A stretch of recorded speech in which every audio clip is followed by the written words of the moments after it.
जय हिंद। आज का आपका क्लास होने वाला है एसएससी जीडी का, और इस क्लास के अंदर आपको ऐसे प्रश्न बताने वाले हैं जो कि सीधे आपके एसएससी जीडी के एग्जाम में देखने को मिलेगा। इस वीडियो के अंदर आपको सिलेक्टेड एवं वीवीआई प्रश्न बताने वाले हैं जो कि आपके एग्जाम में आ सकता है। तो उससे पहले मैं आपको क्लियर कर दूं, आपके एग्जाम में टोटल 80 क्वेश्चन पूछा जाता है। आपके एग्जाम में टोटल कितना क्वेश्चन पूछा जाता है? 80 क्वेश्चन पूछा जाता है, जिसमें से 20 जीके जीएस का प्रश्न रहता है, मैथ का 20, रीजनिंग का 20 एवं हिंदी का 20 प्रश्न पूछा जाता है। टोटल 80 क्वेश्चन का आपका एग्जाम होता है। और आज की इस क्लास में आपको ऐसे प्रश्न बताने वाले हैं जो कि सीधे आपके एग्जाम में हूबहू यही प्रश्न देखने को मिल सकता है।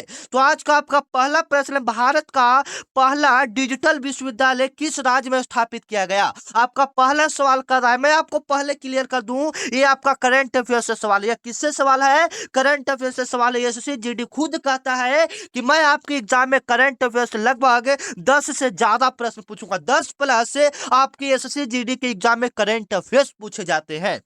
मतलब हाल ही फिलहाल का जो घटना होता है, और क्या बोलते हैं, जो सरकार के द्वारा योजनाएं बनाई जाती है, ये सारे आपके करंट अफेयर्स के अंदर आते हैं। ठीक है ना? तो ये क्लियर कर लीजिएगा। आज का आपका पहला सवाल है, भारत का पहला डिजिटल विश्वविद्यालय किस राज्य में स्थापित किया गया था? डिजिटल विश्वविद्यालय का मतलब है वहां पर तकनीकी सिखाई जाती है, टेक्नोलॉजी सिखाई जाती है, एआई सिखाई जाती है, जो साइबर क्राइम होता है, ये सब वहां पर भारत का पहला वही डिजिटल विश्वविद्यालय किस राज्य में स्थापित किया गया था? तो याद रखिएगा, इसका जो राइट आंसर होगा वह आपका केरल होगा। भारत का पहला डिजिटल विश्वविद्यालय किस राज्य में स्थापित किया गया? तो ये आपका केरल में स्थापित किया गया। पूछेगा कि केरल में कहां स्थापित किया गया, तो याद रखिएगा ये आपका स्थापित किया गया है तिरुवनंतपुरम में। ये आपका कहां स्थापित किया गया है? तिरुवनंतपुरम में स्थापित किया गया है। अगर पूछ दे कि कब किया गया है, तो याद रखिएगा ये आपका 2020 ईस्वी में 2020 ईस्वी में भारत का पहला डिजिटल विश्वविद्यालय स्थापित किया गया था। क्या स्थापित किया गया था? भारत का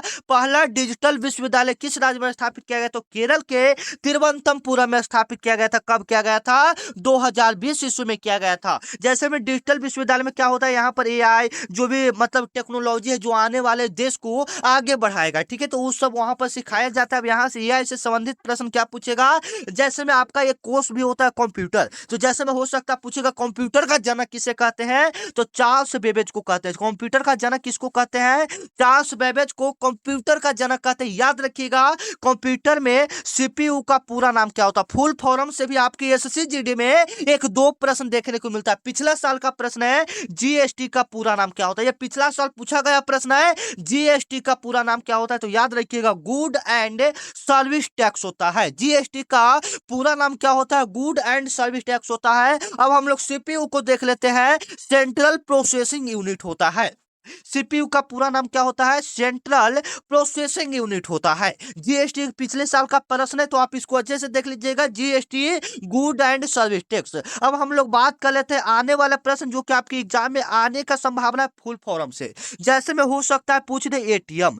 क्या पूछ दे? एटीएम, क्योंकि यह बहुत प्रचलित है, ये आपके एग्जाम में कई सारे एग्जाम में पूछे जाते हैं। एटीएम का पूरा नाम क्या होता है? तो याद रखिएगा, ऑटोमेटिक टेलर मशीन होता है। ऑटोमेटिक टेलर मशीन होता है आपका एटीएम का पूरा नाम, ऑटोमेटिक टेलर मशीन होता है। अब कुछ इंपॉर्टेंट सवाल और भी देख लेते हैं जो कि आपके एग्जाम में आने का संभावना है।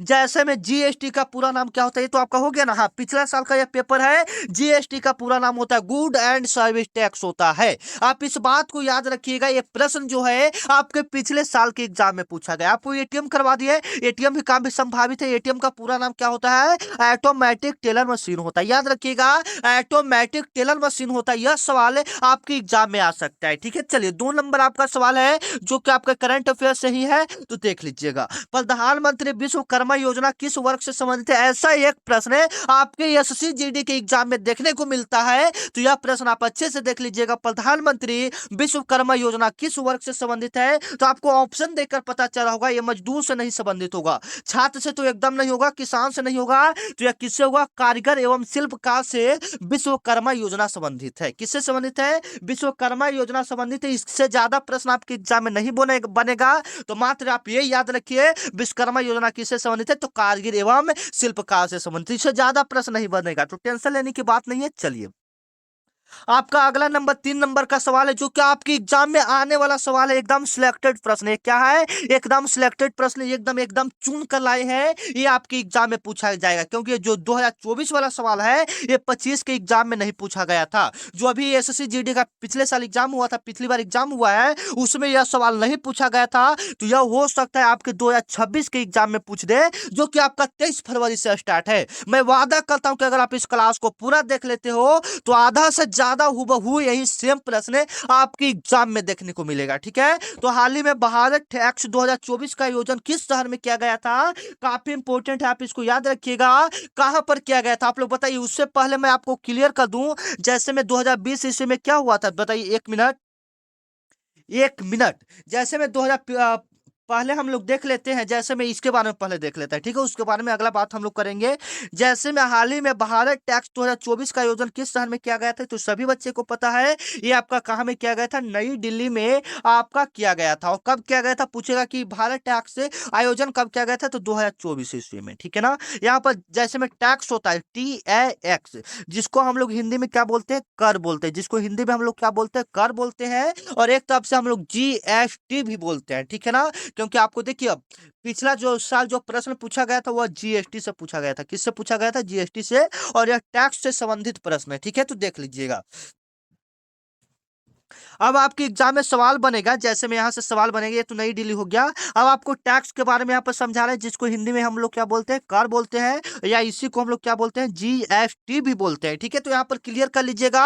GST यानी भारत में GST कब लागू किया गया, भारत में पहली बार टैक्स कब लागू किया गया, ये सवाल आपके एग्जाम में पूछा जा सकता है। तो याद रखिएगा 1 जुलाई 2017 ईस्वी को भारत में सबसे पहले आपका टैक्स लागू किया गया। भारत में सबसे पहले टैक्स कब लागू किया गया, GST कब लागू किया गया? 1 जुलाई 2017 ईस्वी को भारत में सबसे पहले टैक्स लागू किया गया। तो ये इससे इंपॉर्टेंट प्रश्न है, तो आप इसको याद रखिएगा। 4 नंबर प्रश्न जो कि आपके एग्जाम के लिए काफी इंपॉर्टेंट है एवं सिलेक्टेड प्रश्न है। ऑपरेशन कावेरी किस देश से भारतीयों की निकासी से जुड़ा है? मतलब एक ऑपरेशन कावेरी या भारतीय जो सैनिक है उसके द्वारा चलाया गया एक ऑपरेशन कावेरी है। ठीक है, यह किस देश के भारतीय निकासियों से जुड़ा हुआ है, काफी इंपॉर्टेंट है। तो सूडान, जब युद्ध हो रहा था तो उस समय सूडान में जो भारतीय लोग फंसे हुए थे उसको वहां से लाने का यह ऑपरेशन कावेरी एक चलाया गया था। तो क्लियर हो गया सूडान से। ठीक है, याद रखिएगा। चलिए अगला प्रश्न जो कि आपके लिए काफी इंपॉर्टेंट है, उससे ज्यादा प्रश्न नहीं पूछेगा। और ये वाला प्रश्न देखिए, वो 2-3 आपका क्या से करवा दिए, करंट अफेयर से करवा दिए, वहां से 2-3 प्रश्न तो इस बार के एग्जाम में देखने को मिल जाएगा। ठीक है, अब ये सब इंपॉर्टेंट जीके देख लीजिए जो कि आपके एग्जाम में आ सकता है। काफी इंपॉर्टेंट सवाल है। भारत में सबसे अधिक चाय का उत्पादन किस राज्य में होता है? आप लोग भी जवाब देते जाइएगा। ठीक है ना, भारत में सबसे ज्यादा चाय का उत्पादन कहाँ होता है, तो वो आपका असम में होता है।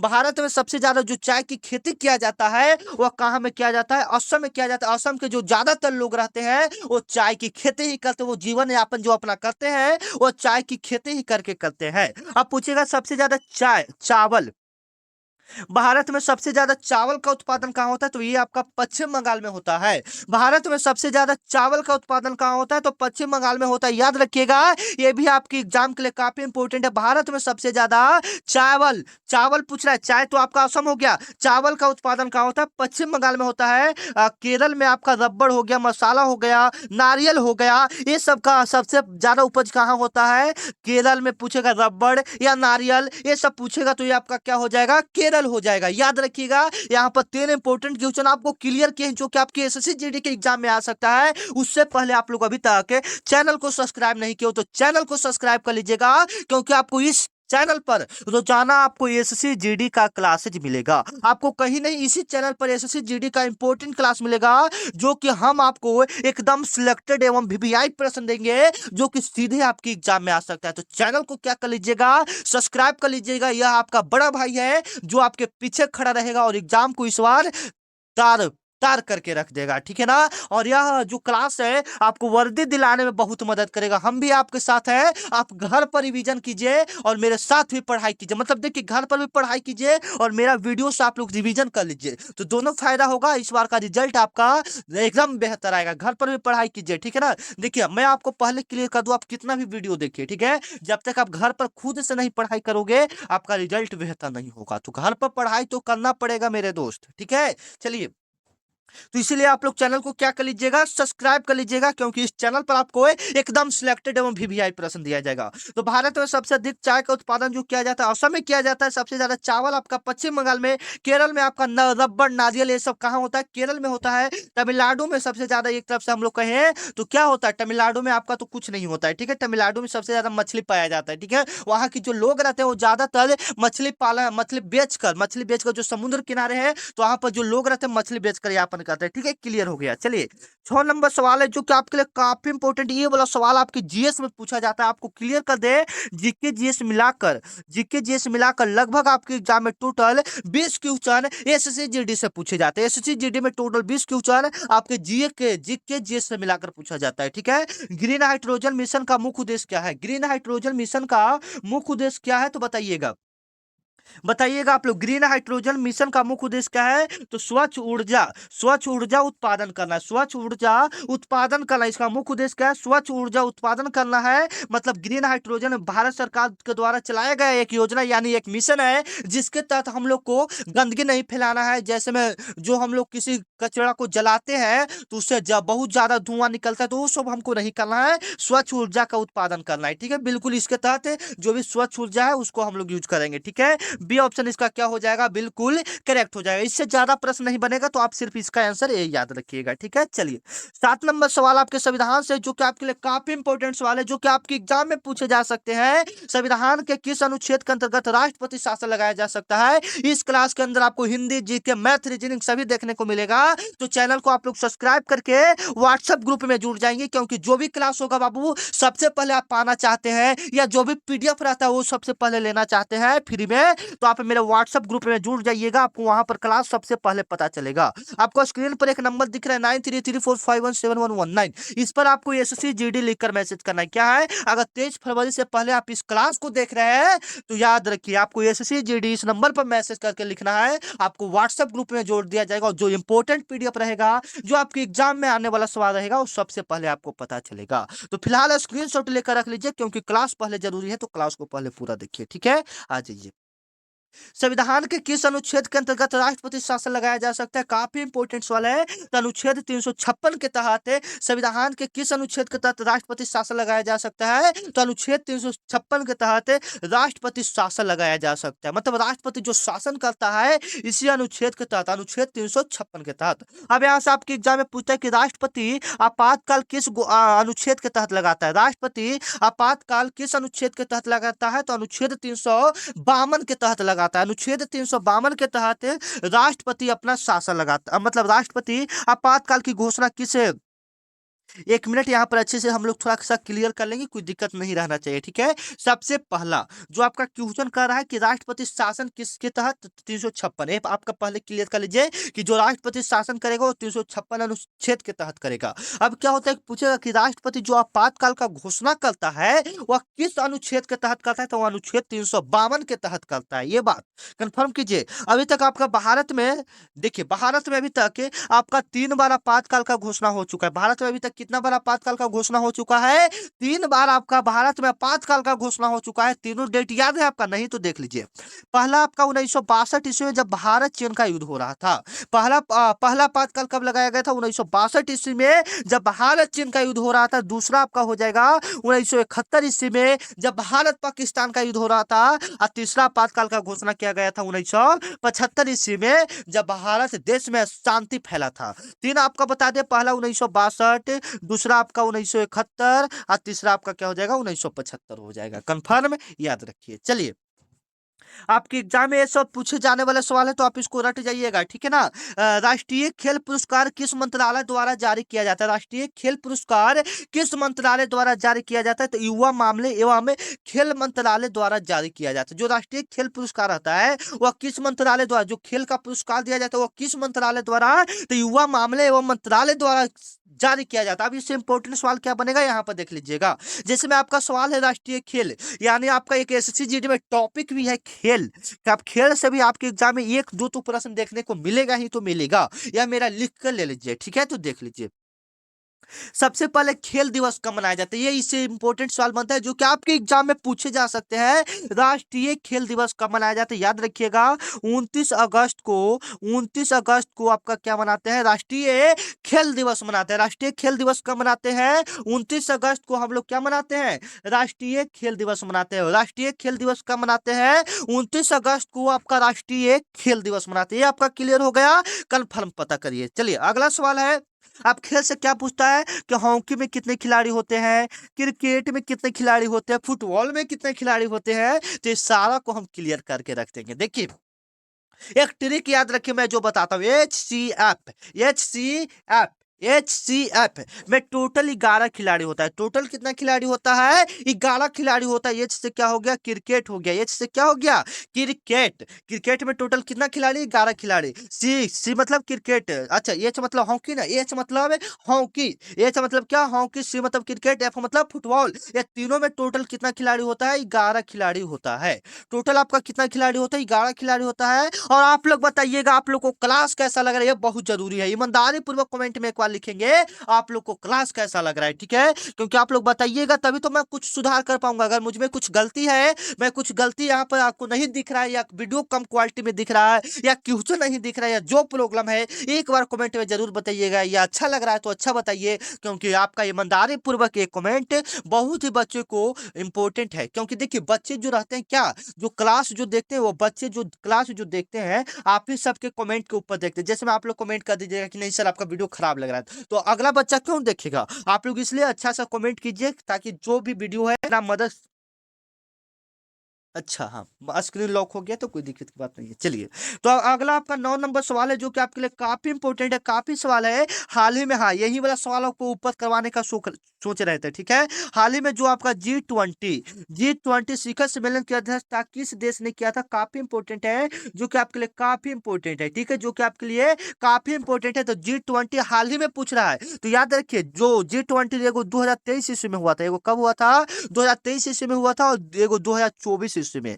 ये 23-24 दोनों याद कीजिएगा, दोनों आपका अलग अलग है। G20 जो 2023 ईस्वी में भारत सरकार ने किया था, कौन किया था, 2023 ईस्वी में। लेकिन ये हाल ही में पूछ रहा है, तो हाल ही आपका कौन सा हो जाएगा, 24 वाला, क्योंकि 25 वाला भी हुआ नहीं है। G20 2023 ईस्वी में तो भारत देश ने किया था, और G24 जो आपका है ये हाल ही में आपका कौन सा देश ने किया है, ब्राजील ने किया। तो अब तो क्लियर हो गया। अब जैसे G20 सिर्फ पूछा तो आप तो कहेंगे सर ये तो भारत में हुआ है, तो नहीं बाबू, ये जो हुआ है 2023 ईस्वी में भारत में हुआ है, और 24 में आपका कहाँ में हुआ है, ब्राजील में। क्वेश्चन आपका हाल ही में कह रहा है, तो हाल ही कौन सा आ जाएगा, 24 वाला आ जाएगा।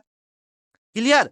चलिए आपका अगला सवाल है, कोई डाउट नहीं रहना चाहिए, जो हमारा क्लास में पढ़ रहे हैं तो कोई डाउट नहीं। भारत में सबसे बड़ा खारे पानी का झील कौन सा, हम लोग फटाफट करेंगे। आप लोग भी कमेंट में जवाब दीजिएगा 20 में से कितना प्रश्न को सही करते हैं।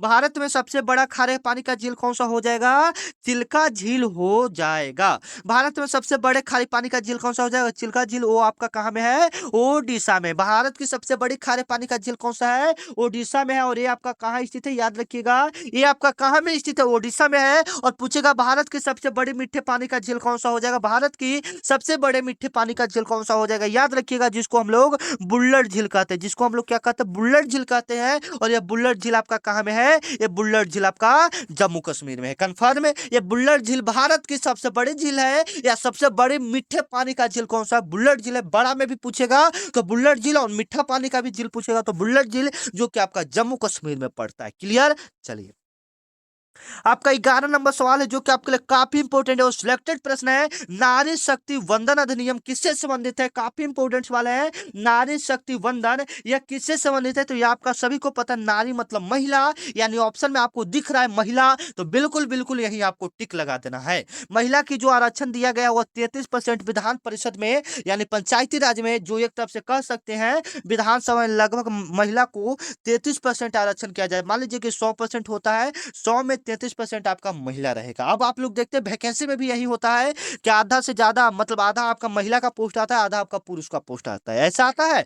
अब ज्यादा ऐसा ही होता है, ठीक है। चलिए 12 नंबर सवाल है जो कि आपके लिए काफी इंपॉर्टेंट है। भारतीय रिजर्व बैंक का मुख्य कार्य क्या है? भारतीय रिजर्व बैंक का मुख्य कार्य क्या है? तो क्या है? मुद्रा जारी करना। ये नहीं कि वो कर वसूली करना। जो भारतीय रिजर्व बैंक है वह मुद्रा जारी करता है, पैसा छापने का काम करता है। इसका शॉर्ट फॉर्म में हम लोग क्या बोलते हैं? आरबीआई बोलते हैं। अब इससे इंपॉर्टेंट सवाल क्या बनेगा यहाँ पर देख लीजिएगा। इससे जो इंपॉर्टेंट सवाल बनेगा, आरबीआई का स्थापना कब हुआ था? तो 1 अप्रैल 1935 ईस्वी में आरबीआई का स्थापना हुआ था। इसका राष्ट्रीयकरण कब हुआ था? तो 1949 ईस्वी में इसका राष्ट्रीयकरण हुआ था। कॉम मतलब एकदम क्लियर रखिए, ठीक है ना, कोई डाउट नहीं। जो हम सवाल जब करवाए तो कोई डाउट नहीं होना चाहिए आपको। चलिए, 13 नंबर सवाल है। अगर नहीं समझ में आया तो वीडियो देखकर देख लीजिएगा, एक दो बार देख लीजिएगा, आपको ज्यादा अच्छा रहेगा। ठीक है, चलिए। हाल ही में किसे भारत का नया, ये करंट अफेयर्स है, काफी इंपॉर्टेंट है तो आप इसको देख लीजिएगा। भारत का नया chief of defence staff CDS, जिसको हम लोग क्या कहते हैं? सीडीएस कहते हैं। उसे किसे नियुक्त किया गया? हाल ही में किसे भारत का नया चीफ ऑफ डिफेंस स्टाफ यानी सीडीएस नियुक्त किया गया है? काफी इंपॉर्टेंट है तो याद रखिएगा। ये बिपिन रावत की तो मृत्यु हो गई प्लेन क्रैश में, तो याद रखिएगा ये जनरल अनिल चौहान, जनरल अनिल चौहान हाल ही में भारत के नए chief of defence staff CDS बने हैं। आप इसको याद रखिएगा, काफी इंपॉर्टेंट सवाल है, अनिल चौहान। चलिए, 14 नंबर आपका, 13 नंबर से डबल ऐड हो गया। 14 नंबर आपका सवाल है जो कि आपके लिए काफी, 14 किधर गया? 14 नहीं है, 15 आ जाइए, 15। ओलंपिक खेलों का प्रतीक कितने छल्लों का होता है? जो ओलंपिक खेल होता है उसमें जो प्रतीक होता है वो कितने छल्लों का होता है? तो आपका 5 छल्लों का होता है। इससे ज्यादा इंपॉर्टेंट नहीं पूछेगा। खेल से अगर एक प्रश्न पूछता है तो यही सब पूछता है। ओलंपिक खेल में कितना होगा, क्रिकेट में कितना खिलाड़ी हो गया, सबसे ज्यादा मतलब खिलाड़ी किस खेल में होता है, ये सब इंपॉर्टेंट वाले तो याद रखिएगा। रग्बी फुटबॉल में सबसे ज्यादा खिलाड़ी होता है। क्लियर? चलिए, 16 नंबर सवाल है जो कि आपके एग्जाम में पूछा जा सकता है। काफी इंपॉर्टेंट सवाल है। आईएनएस विक्रांत किस प्रकार का पोत है? आईएनएस विक्रांत यह किस प्रकार का पोत है? तो सभी को पता है यह विमान वाहक पोत है। तो इससे ज्यादा प्रश्न नहीं पूछेगा तो याद रखिएगा सिर्फ आंसर विमान वाहक पोत, विमान वाहक पोत हो जाएगा। भारत का राष्ट्रीय पशु कौन सा है? आपको जवाब देना है बाबू कमेंट में। ऐसा कभी कभी एसएससी जीडी वाला का मूड घूमता है तो कभी कभी ऐसा एक प्रश्न डाल देता है बच्चों को मजा लेने के लिए। तो हालांकि हाल फिलहाल की तो ऐसा आने का प्रश्न संभावना तो नहीं है, लेकिन कोई कोई पता नहीं है, आ भी सकता है। ठीक है, तो आप इसको जवाब कमेंट में दीजिएगा, बिल्कुल सिंपल है, आप लोग जवाब इसका दे सकते हैं। आपका अगला सवाल है, missile man of India. Missile man of India किसे कहा जाता है? काफी इंपॉर्टेंट है। ये जो मिसाइल मैन ऑफ इंडिया, इन्होंने ही अग्नि बनाया। क्या बनाया? अग्नि। नहीं तो भारत पर पहले सब मतलब जो अमेरिका ये सब था, वो अग्नि मिसाइल छोड़ने का क्या बोलता था, धमकी देता था। लेकिन जब यही आपका missile man of India APJ Abdul Kalam ने अपना अग्नि मिसाइल बना दिया, परमाणु का प्रशिक्षण किया, सब इन्हीं इन्हीं का देन है। ठीक है ना? तो ये बहुत ही हमारे मतलब क्या, भारत सिस्टम को बहुत ही आगे लेके गए हैं। ठीक है ना? या हमको बहुत ही अच्छे व्यक्ति लगते हैं। ठीक है ना? ऐसे भी हम इनका बहुत सम्मान करते हैं। ठीक है ना? डॉक्टर एपीजे अब्दुल कलाम न जाने कितने मिसाइल बनाए। भारत का जो पहला परमाणु परीक्षण किए थे उस समय अमेरिका जो था, समझिए भारत का, पहले समझ लीजिए, जो भारत पहला परमाणु बम बनाए, पहले तो भारत के पास कुछ नहीं था, तो यह एपीजे अब्दुल कलाम भारत का अपना पहला परमाणु बम बनाए तो पूरा अमेरिका जो था सेटेलाइट छोड़ दिया था। ठीक है ना? सेटेलाइट छोड़ दिया, पूरा चारों तरफ भारत में घूम रहा है, देख रहा है कि भारत में बम तो नहीं। तो क्या हुआ था कि जो एपीजे अब्दुल कलाम थे राजस्थान में, कहा राजस्थान में, उधर तो पूरा राजस्थान में तो आप समझ रहे हो, उधर पूरा बालू है यानी मरुस्थल है, तो वहाँ पर सबसे ज्यादा बालू, तो उधर ही परमाणु प्रशिक्षण किया गया। वहाँ पर लोग भी नहीं रहते हैं तो इसलिए वहाँ पर परमाणु प्रशिक्षण किया गया था। ठीक है, पूरा मतलब इसका कहानी एक अलग है, आपको कभी फ्री में रहेंगे तो सुना देंगे। ठीक है, हाल फिलहाल में तो आपको क्लास करना बहुत जरूरी है। राष्ट्रीय मतदाता दिवस कब मनाया जाता है? राष्ट्रीय मतदाता दिवस कब मनाया जाता है? दिवस से एक प्रश्न आपके एग्जाम में पूछा जाता है, तो याद रखिएगा, हर साल 25 जनवरी को आपका राष्ट्रीय मतदाता दिवस मनाया जाता है। बी ऑप्शन इसका क्या हो जाएगा? बिल्कुल क्लियर हो जाएगा। राष्ट्रीय मतदाता दिवस कब मनाया जाता है? 25 जनवरी। 8 मार्च को याद रखिएगा, 8 मार्च को क्या मनाया जाता है? महिला दिवस मनाया जाता है। 1 मई को मजदूर दिवस मनाया जाता है। 29 अगस्त को आपका राष्ट्रीय खेल दिवस मनाया जाता है। 28 फरवरी को आपका राष्ट्रीय विज्ञान दिवस मनाया जाता है। ये सारे क्लियर रखिएगा जो कि आपके एग्जाम में आने वाला सवाल है। ठीक है, चलिए, आपका 20 नंबर सवाल है और आज का आखिरी सवाल जीके का है। उसके बाद हिंदी करेंगे, उसके बाद रीजनिंग करेंगे, बहुत ही सारा सवाल करेंगे। ठीक है, टेंशन लेने की बात नहीं। आ जाइए, हाल ही में लॉन्च किया गया आदित्य एल1 मिशन किससे संबंधित है? तो ये आदित्य एल1 जो मिशन है, ये हाल ही फिलहाल आपका ये इधर ही हुआ था। ये जो है ये सूर्य से संबंधित है। ये सूर्य पर भेजा गया था। कहाँ पर? सूर्य पर। Aditya L1, Aditya L1 Aditya L1 याद रखिएगा, काफी इंपॉर्टेंट सवाल है। ठीक है, चलिए आपका आपका अब हिंदी का सवाल हो रहा है। हिंदी का आप लोग पहले कमेंट में ईमानदारी पूर्वक जवाब दीजिए। जीके में से कितना प्रश्न सही किए? कम से कम 10-15, 10 आ रहा था उसमें से। अगर 10 आ रहा है तो बिल्कुल अच्छी बात है भाई, आप घर पर पढ़ाई कर रहे हैं। मतलब 10 सही करने का मतलब समझ रहे हैं आप लोग, बहुत ही मेहनत करना। ठीक है, आ जाइए। वो सारे करंट अफेयर्स के सवाल थे, आपको दोबारा रिपीट करके देख लेना है या उसको नोट कर लेना है, काफी इंपॉर्टेंट है। मैं अभी आपको बता रहा हूँ, ठीक है ना, तो देख लीजिए। अगला आप सवाल है, नदी शब्द का स्त्रीलिंग क्या है? तो ये तो पूछेगा ही आपका, हिंदी में सिंपल पूछेगा। नदी शब्द का स्त्रीलिंग क्या है? तो नदी कौन सा हो जाएगा? स्त्रीलिंग हो जाएगा। अब इसको कैसे पहचानते हैं? तो देखिए, ज्यादातर पहचानने का हम थोड़ा सा ट्रिक बताते हैं। ऐसे तो मतलब लगभग में बता रहे हैं कि वो हो सकता है। ठीक है, जिसमें जिसके लास्ट में ई आए, क्या है? ई, वो आपका स्त्रीलिंग होता है। वो आपका क्या होता है? स्त्रीलिंग। वैसा ही एक एक दो शब्द होगा जो कि जो कि जो कि अपवाद में हो सकता है कि नहीं हो, लेकिन ज्यादातर जो जिसमें ई आए, मैं पहचानने के लिए बता रहा हूँ, वो आपका स्त्रीलिंग होता है। और जिसके लास्ट में ज्यादातर आ आए, वो आपका पुल्लिंग होता है। ये ज्यादातर पहचानने का एक तरीका है। जैसे पढ़ना, इसके पढ़ना तो अंतिम में आ रहा है, पढ़ना, आ, पढ़ना, तो ये आपका पुल्लिंग होगा। चलना, जाना, आना, ये सब आपका पुल्लिंग होता है, ज्यादातर आए। और जिसके ई में, जैसे में नदी हो गया, रोटी हो गया, भलाई हो गया, सिलाई हो गया, ये सब आपका स्त्रीलिंग होता है। क्लियर? चलिए, 2 नंबर आपका सवाल है, जो दूसरों का भला करता है। आप लोग भी जवाब दीजिएगा। हम लोग थोड़ा हिंदी में फटाफट करेंगे, क्योंकि हिंदी में आपका ज्यादा भारी नहीं है। तो हिंदी में हम लोग क्या करेंगे भाई साहब? फटाफट करेंगे, आप लोग जवाब दीजिएगा। ठीक है, जो दूसरों का भला करता है, उसके लिए एक शब्द क्या होता है? परोपकारी होता है। क्या होता है? परोपकारी। बिल्कुल सिंपल है, आप लोग ऑप्शन देकर इसको बता देंगे तो हम लोग फटाफट करेंगे। इसके जो समझाना रहेगा मैं आपको खुद समझाऊंगा। ठीक है, अशुद्ध शब्द का शुद्ध रूप क्या होगा? अशुद्ध शब्द का, जैसे में ए अशुद्ध लिखा हुआ है, देखिए क्वेश्चन भी गड़बड़ाने वाला है। अशुद्ध, अशुद्ध जो लिखा हुआ है, जैसे मान लीजिए जैसे लिखा है हम वैसे लिख दे रहे हैं। अशुद्ध, आपका शुद्ध ऐसे लिखा हुआ है। तो इसमें देखना है कि कौन सा शुद्ध सही लिखा हुआ है भाई साहब। इसमें कौन सा शुद्ध शब्द का शुद्ध रूप है? तो ऐसे शुद्ध नहीं लिखाएगा, ऐसे नहीं लिखाएगा, ऐसे नहीं लिखाएगा। ये बी ओपला ऑप्शन बिल्कुल करेक्ट हो जाएगा। 4 नंबर आपका सवाल है, जो कि आपके लिए काफी इंपॉर्टेंट, काफी सिलेक्टेड, काफी भी काफी भी आई प्रश्न है। राम ने पुस्तक पढ़ी, इस वाक्य में कौन सा कारक है? राम ने पुस्तक पढ़ा, राम ने, कर्ता ने, राम ने, कर्ता ने, राम ने, ऐसे इसका विभक्ति याद करेंगे तो आपको ज्यादा पहचाने में याद होगा। कर्ता ने होता है तो राम ने, तो यहाँ पर क्या हो जाएगा? कर्ता कारक हो जाएगा। ठीक है, चलिए। नयन का पर्यायवाची शब्द क्या होगा? नयन का पर्यायवाची शब्द क्या होगा? बताइए। नयन का क्या होगा? पर्यायवाची का मतलब उस शब्द का अर्थ होना चाहिए। नयन का क्या होता है? नेत्र होता है, आंख भी बोल सकते हैं। अगर ये सब रहेगा तो इसका हो जाएगा। लोहे का चना चबाना, लोहे का चना चबाना, लोहे का चना चबाना मुहावरे का सही अर्थ क्या होगा? कठिन काम करना। आप लोग भी को अब कठिन मेहनत करना पड़ेगा, क्योंकि एग्जाम डेट बहुत पहले आ गया है, तो आप लोग भी मेहनत कीजिए। ठीक है, आ जाइए। स्वाधीन शब्द में कौन सा उपसर्ग है? स्वाधीन शब्द में कौन सा उपसर्ग है? तो स्व है। कौन सा है? स्वर्ग है। ये ऑप्शन क्या हो जाएगा? बिल्कुल राइट हो जाएगा। ठीक है, चलिए।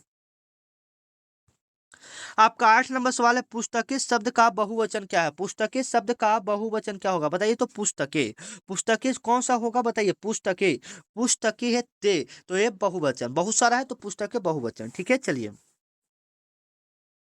9 नंबर आपका सवाल है, जो कि आपके लिए काफी इंपॉर्टेंट है। जो दिखाई न दे, उसके लिए एक शब्द में क्या होगा? क्या होगा? जो दिखाई न दे, तो वो आपका क्या हो जाएगा? बताइए। निराकर या अदृश्य हो जाएगा। निराकर, या इसको हम लोग क्या बोलते हैं?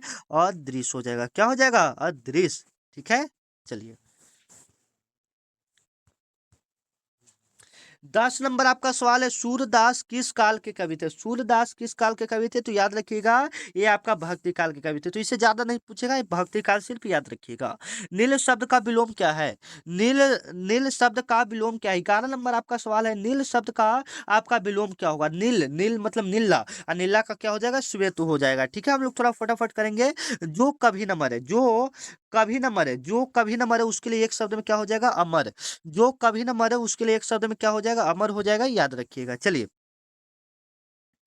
13 नंबर सवाल है, माता पिता किस प्रकार का समास है? काफी इंपॉर्टेंट है। माता पिता किस प्रकार का, जिसमें योजक चिन्ह आ जाए, बीच में देख रहे हैं डैश वाला, इसको हम लोग योजक चिन्ह बोलते हैं। इसको हम लोग क्या बोलते हैं? योजक चिन्ह बोलते हैं। और यह जिसमें आ जाएगा वह आपका द्वंद्व समास हो जाएगा। तो ठीक है, चलिए। 14 नंबर सवाल है, वो बहुत तेज दौड़ता है, इस वाक्य में क्रिया कौन सा है? तो दौड़ना यहाँ पर क्रिया हो जाएगा, ठीक है ना, डी वाला ऑप्शन बिल्कुल करेक्ट हो जाएगा। चलिए 15 नंबर आपका सवाल है, कमल का पर्यायवाची क्या होगा? कमल, कमल का पर्यायवाची नहीं है, कौन सा इसमें कमल का पर्यायवाची नहीं है?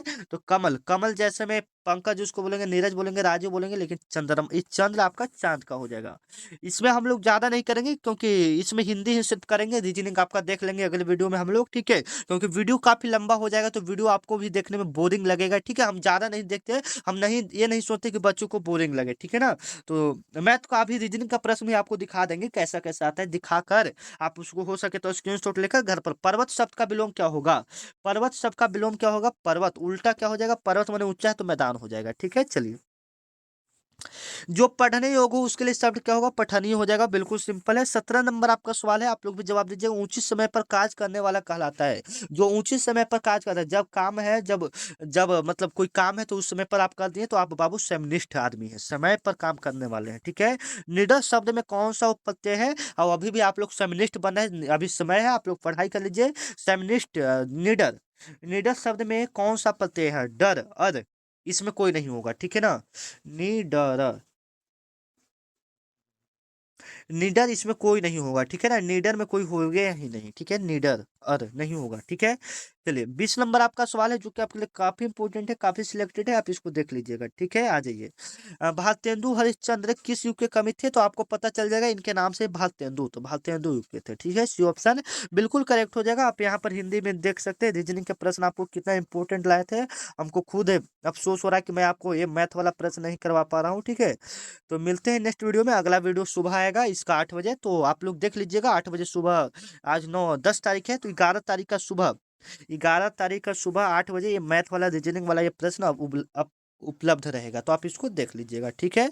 तो चलिए मिलते हैं नेक्स्ट वीडियो में, तब तक के लिए जय हिंद, टाटा बाय बाय, मिलते हैं अगले क्लास में, ठीक है। वेल डन, तैयारी कीजिए।